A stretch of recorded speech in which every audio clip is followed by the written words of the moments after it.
so much of weight due to COVID. I guess, Mm. because he was just kind of very sedentary and bored and just ate and ate and ate away. Now we've got to think of ways of combating the weight gain, but be that as it may, I guess as parents or as moms, we also tend to take the easy route out by rewarding our little ones with sweet treats whenever, or rewarding and bribing them with sweet treats a lot of the time, I should imagine. Yes, I think so. But I think it's also, I think as you mentioned when you introduced the segment, is that we live in a very fast-paced society. And I Mm, think what happened also with COVID, you think, oh, well, we were all at home, could we have all cooked? And wouldn't it have been slower? But I think, moms were still needing to work. So kids were less active. They were left to their own devices.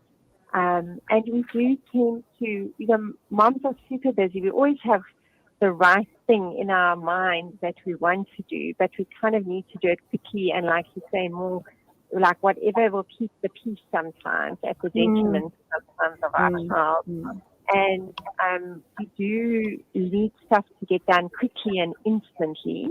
And mm, children, I find these days, and adults going into adults, we do tend to eat less mindfully. So we kind of subconsciously are eating. And I think this is what I loved about the article and the study. And we've known, as nutritionists, we've always said people need to chew slower, chew more, eat slower.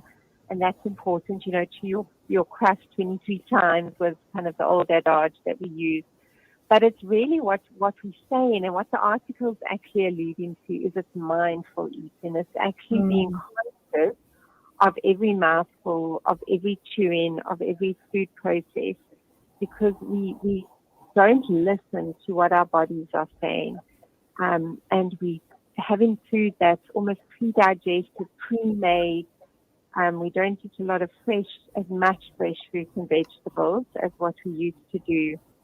Things are, like you say, convenient. A lot of kids are having shakes. I see that a lot in my practice. Kids come in for obesity counseling, but they're already on like shake diets. And if in the article they did that research and they looked at groups of people having shake diets and realizing that with no chewing, there's actually very little benefit to that. So we want real food that we actually have to chew, food with fiber that takes our body time to digest. We've so rushed for time, we don't even give our bodies time to digest. And that's having major implications on our health.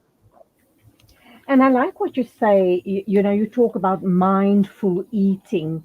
What we do is we are in such a rush. Everything in our lives has to be, everything's quick, fast, sharp, instant. Even Mhm. eating, and a lot of us have gotten into this very bad habit of taking TV dinner trays and eating in front of the TV. And I'm kind of wondering, that's definitely not mindful eating. So you gobble down this food, or you eat without even tasting. So it's not a wonder that you're hungry all the time. 100%. And you're right, and also because we are busy, we tending to go for, like I said, more convenience food.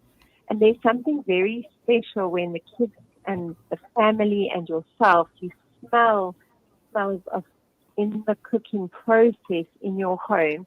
And what's interesting is that it really kickstarts your metabolism. A lot of people come to me and will say, my probably overweight because he inherited my slow metabolism and his grandfather's slow metabolism, etc. And my comment with that always is we generally inherit eating habits, not metabolism. Metabolism is something we can really work with, and I think the study showed that by the group of people that ate mindfully, chewed their food, ate whole food, not drink the supplements, they were the ones that over a period of time actually showed better weight control. And I think that's really important, is that it's time, and it's taking time to cook from scratch, to smell the smells, to chew the food, to enjoy the food, and like you say, not just subconsciously watch something and eat and not even realizing what you've eaten. Now, there's nothing wrong with having a family meal around a TV for a Friday night or a weekend night, but as a rule, I suggest to my families that you try and eat together around the dinner table. And it's got many benefits, not just the food and the health, but this emotional, the family connection. And it's something we can all strive to do, even if it's just starting with one meal a week, that we mindfully eat around the table, where we put our fork down so that we chat. You know, when you chat in between eating, you actually eat slower, you eat more mindfully, as opposed to just rushing through your food. So I think it is such a good habit to get into, whether you're an adult, whether you're a child, whether you're a little person, it doesn't really matter. Okay, we've got to wrap up now. We've run out of time, but someone's called in to ask for your contact details. Are you based in Johannesburg?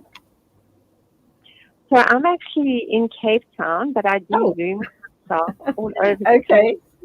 All right. It's Okay. really at these days. I think I've got almost more patients in Durban and Joburg than I have in Cape Town at the moment. Okay, we will post your contact details on our website. Thank you for talking to us. Very quickly, my final question. Um, are we as a nation or globally consuming way too much sugar? And is that also not one of our major problems? Absolutely. I think that is, and it's also the hidden sugars. You know, I think the commercialization of food has been the biggest bugbear. And we know that the biggest struggle we have is getting the commercial companies to reduce the sugar um, in their food. Even if you just look at a tin of, for example, tomato and onion mix, everything has Mm, got sugar in. That's so mm, unnecessary. When you make it yourself, you realize how sweet it can be without sugar. So I think my question to families is watch the hidden sugars. Look for the hidden sugars and make right. small changes. I think that's also important. Don't feel overwhelmed. Listening to me now, you might think, oh my words, where do I even start? But just start Mm. with one little thing. Just maybe start with reading labels, having one meal a week together as a family, and chewing your food more. Kathy Megaw, paediatric dietitian in private practice based in Cape Town, but not to worry, she can hook up with you via Zoom. Thank you indeed for talking to us about mindful eating. It's been lovely chatting to you. Till the next time, have yourself a wonderful week. Thank you so much. 7 after 10, exactly time for me to wrap up. Thank you for your company this morning. Till tomorrow morning at the same time. As you heard Dr. Angelique Kutsia saying, please, please, please continue masking up and social distancing. We're not out of the woods as yet as far as COVID is concerned. Till tomorrow, take care on the roads as well. As always, Assalamu alaikum from the team here. Nasreen Naidu, the producer and controller, and myself, Julie Ali. It is Khuda Hafiz. Discover